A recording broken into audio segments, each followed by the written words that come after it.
نحمده ونصلي ونسلم على رسوله الكريم وعلى آله وأصحابه أجمعين أما بعد فأعوذ بالله من الشيطان الرجيم بسم الله الرحمن الرحيم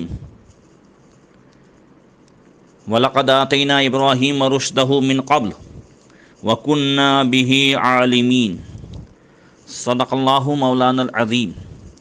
درود شریف پڑھیں، اللہم صلی علی سیدنا مولانا محمد معدن الجود والکرم وآلہ وصحبہ وبارک وسلم۔ محترم سامعین، درس تفسیر میں حضرت سیدنا ابراہیم علیہ السلام کے حالات بیان ہو رہے ہیں۔ اس سے پہلے بیان ہوا تھا کہ آپ کی پیدائش کے خوف سے نجومیوں اور کاہینوں کے کہنے پر نمرود نے کئی بچے قتل کروا دیے، ذبح کروائے، حمل گروا دیے، مگر اللہ کی قدرت اور اللہ الصمد، اللہ بے نیاز ہے، وہ اپنے محبوب بندوں کی کس طرح حفاظت فرماتا ہے۔ یہ آپ نے سماعت کیا کہ حضرت ابراہیم علیہ السلام کی پیدائش کے وقت آپ کی والدہ آپ کو لے کر غار میں چلی گئیں، جن کا نام اوفا بنت نمر تھا، اور وہاں آپ کی پیدائش ہوئی۔ انگلیوں سے حضرت ابراہیم علیہ السلام کو دودھ اور شہد دیا جاتا تھا۔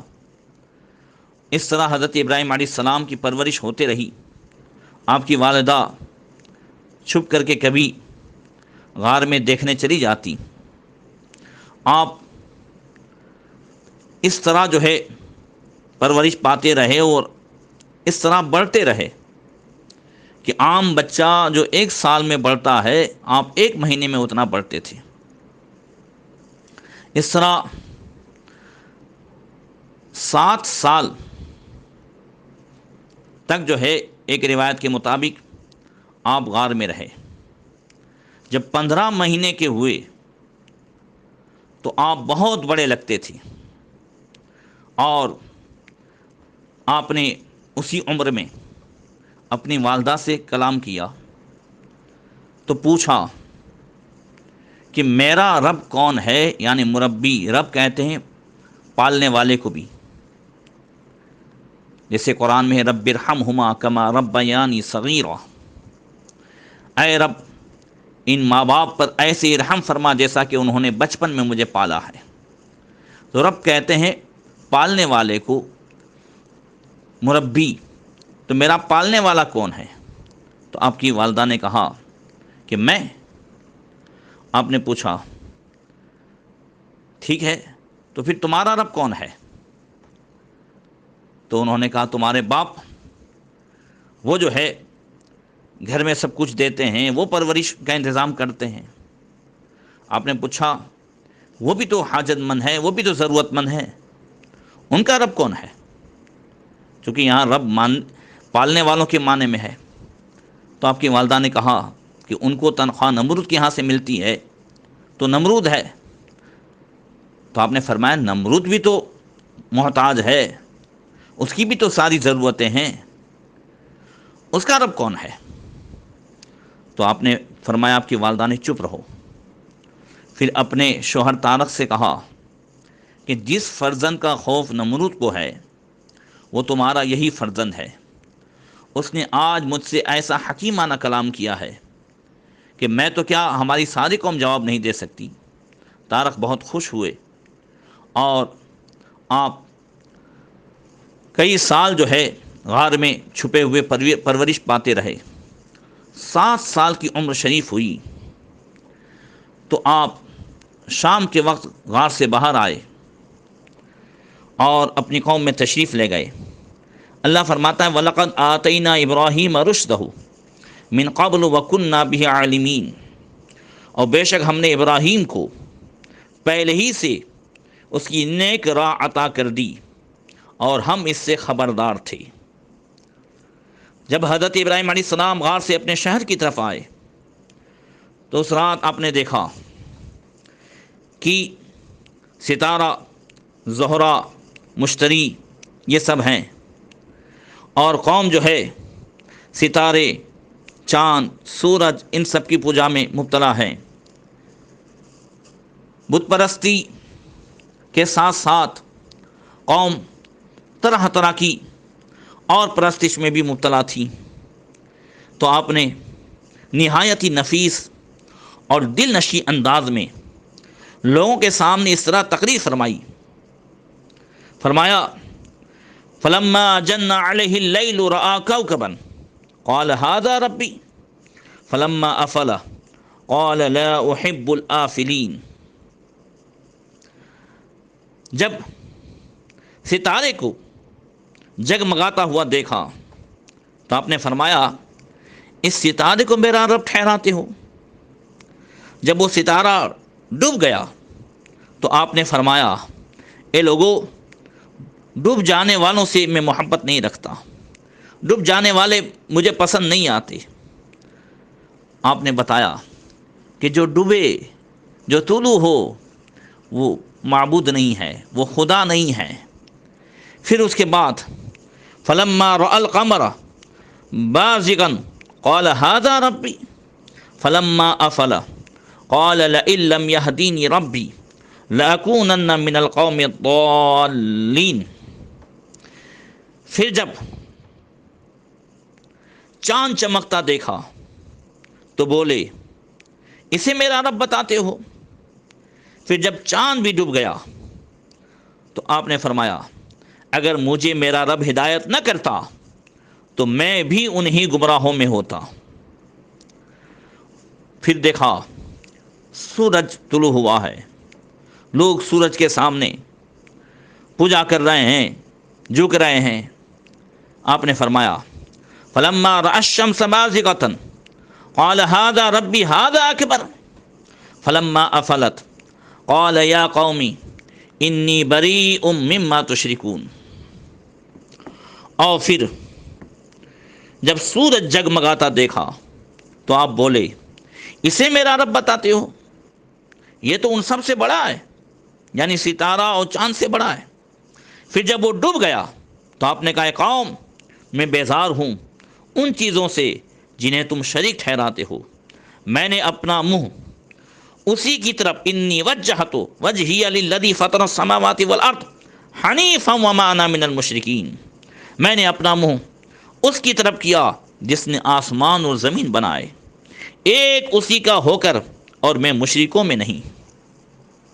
یہاں پر کئی جو ہے خالی عربی زبان جان کر کے، اور جیسے آج کل گوگل آنٹی سے لوگ پوچھ کر کے بہت سارے ٹرانسلیشن کرتے ہیں تو اس میں گھپلے ہوتے ہیں، ایسے ہی لغات اور ڈکشنری دیکھ کر کے بہت سارے ایسے مفسرین بننے کے شوق میں کچھ لوگوں نے ترجمہ کیا، اور معاذ اللہ رب العالمین حضرت ابراہیم علیہ السلام کو بھی جو ہے مشرک کہہ دیا، اور دعویٰ کر دیا کہ جتنے بھی نبی پیدا ہوئے یا جتنے بھی دنیا میں انسان پیدا ہوئے پہلے کافر و مشرک تھے، بعد میں اللہ نے ہدایت دی، معاذ اللہ رب العالمین۔ اور دلیل میں حضرت ابراہیم علیہ السلام کے تعلق سے یہ کہا کہ حضرت ابراہیم علیہ السلام نے چاند کو دیکھا تو کہا ہاذا ربی، یہ میرا رب ہے، اور ستارے کو دیکھا کہا ہاذا ربی، سورج کو دیکھا کہا ہاذا ربی ہاذا اکبر، لہذا انہوں نے کہا یہ میرا رب ہے، یہ میرا رب ہے۔ اللہ اکبر۔ ایسے گمراہوں سے اللہ تعالی ہم سب کی حفاظت فرمائیں۔ اسی لیے جو قرآن میں ہے یضل بہ کثیرا ویہدی بہ کثیرا، اسی قرآن سے بہت سارے لوگ گمراہ ہوتے ہیں، بہت سارے ہدایت پاتے ہیں۔ یہ گمراہ کیسے ہوتے ہیں؟ قرآن تو ہدایت ہے، میں نے بارہا کہا، دیکھنا یہ ہے کہ ہم قرآن پڑھتے کس سے ہیں۔ جیسا پڑھانے والا ہوگا ویسے ہی جو ہے اس کا اثر ہوگا۔ اگر گمراہوں سے پڑھیں گے تو گمراہ ہوں گے۔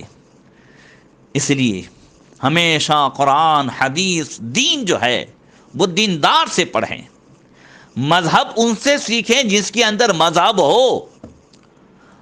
جس کے اندر عشق ہو، جس کے اندر اللہ اور رسول کی محبت ہو تو وہ ہمیں محبت دے گا، اور جس کے پاس اللہ رسول کی محبت نہیں، جس کے پاس دین نہیں، مذہب نہیں، اور وہ جو ہے صرف زبان جانتا ہے، تو ہم اس کے آگے گھٹنے ٹیک دیتے ہیں۔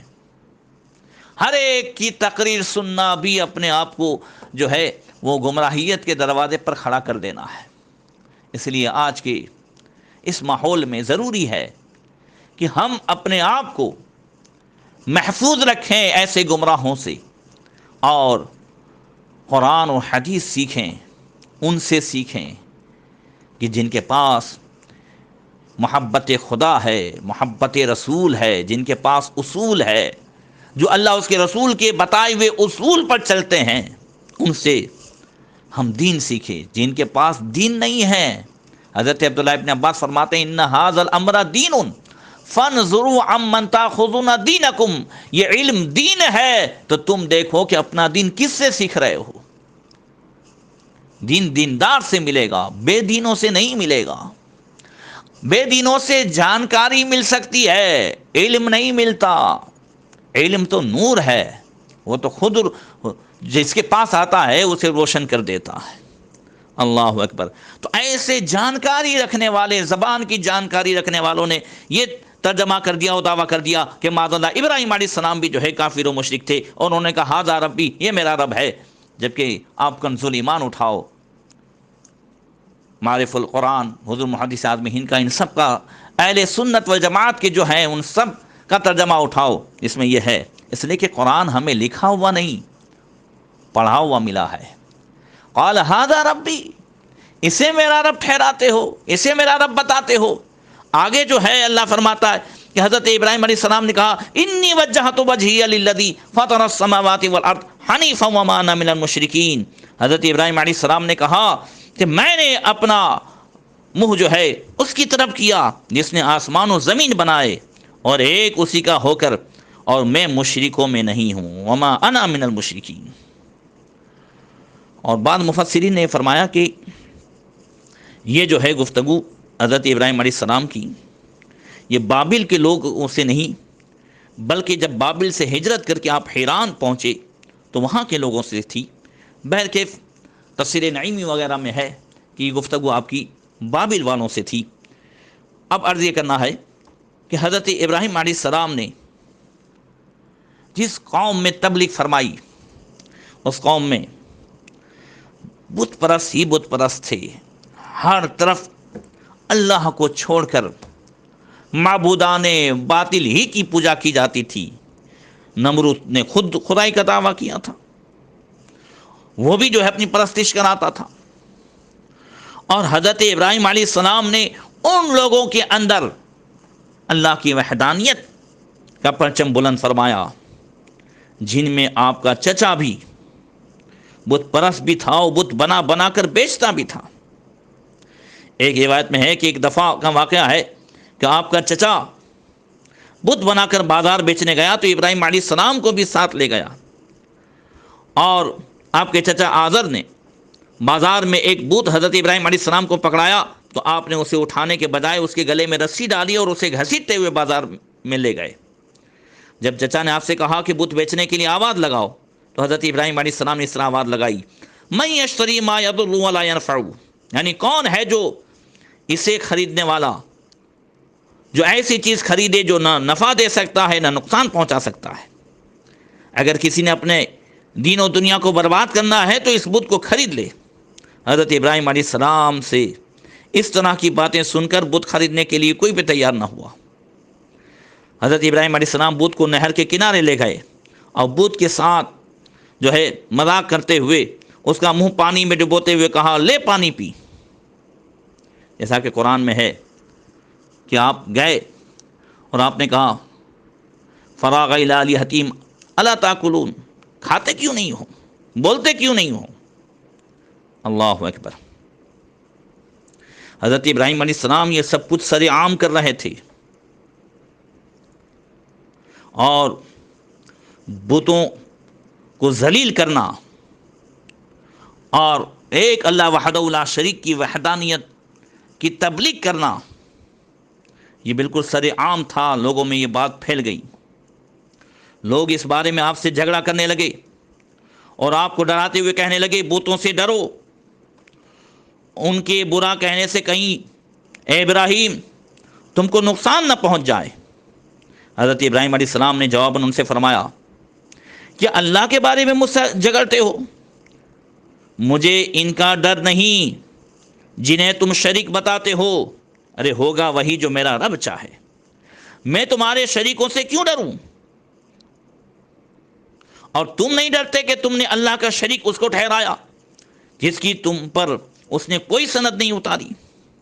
قرآن میں اللہ فرماتا ہے سورہ انعام 7ویں پارے میں وَحَاجَّهُ قَوْمُهُ قَالَ تُحَاجُّنِّي فِي اللَّهِ وَقَدْ هَدَانِ وَلَا أَخَافُ مَا تُشْرِكُونَ بِهِ لَن يَشَاءَ رَبِّي شَيْئًا وَسِعَ رَبِّي كُلَّ شَيْءٍ عِلْمًا أَفَلَا تَتَذَكَّرُونَ۔ ابراہیم علیہ السلام نے قوم سے فرمایا اور ان کی قوم ان سے جھگڑنے لگی، کہا کیا اللہ کے بارے میں مجھ سے جھگڑتے ہو؟ تو وہ مجھے راہ بتا چکا اور مجھے ان کا ڈر نہیں جنہیں تم شریک بتاتے ہو، ہاں جو میرا ہی رب کوئی بات چاہے۔ میرے رب کا علم ہر چیز کو گھیرے ہوئے ہے، تو کیا تم نصیحت نہیں مانتے؟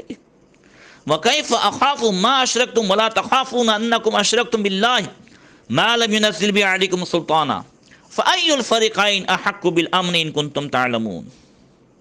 اور آپ نے فرمایا میں تمہارے شریکوں سے کیوں کر ڈروں، اور تم نہیں ڈرتے کہ تم نے اللہ کا شریک اس کو ٹھہرایا جس کی تم پر اس نے کوئی سند نہیں اتاری۔ تو دونوں گروہوں میں امان کا زیادہ سزاوار کون ہے اگر تم جانتے ہو؟ یہ حضرت ابراہیم علیہ السلام کی تبلیغ تھی، اور قوم جب باطل سے ڈرانا چاہتی تو آپ نے یہ جواب دیا۔ حضرت ابراہیم علیہ السلام کے واقعے سے ہمارا ایمان مضبوط ہوتا ہے۔ انشاءاللہ تعالی آئندہ بھی جو ہے اسی پر گفتگو ہوگی کہ حضرت ابراہیم علیہ السلام نے قوم سے اور چچا سے کس طرح تبلیغ فرمائی اور آگے کیا ہوا، انشاءاللہ بیان ہوگا۔ اللہ تبارک و تعالی ہمیں نور قرآن سے منور فرمائے۔ السلام علیکم ورحمۃ اللہ وبرکاتہ۔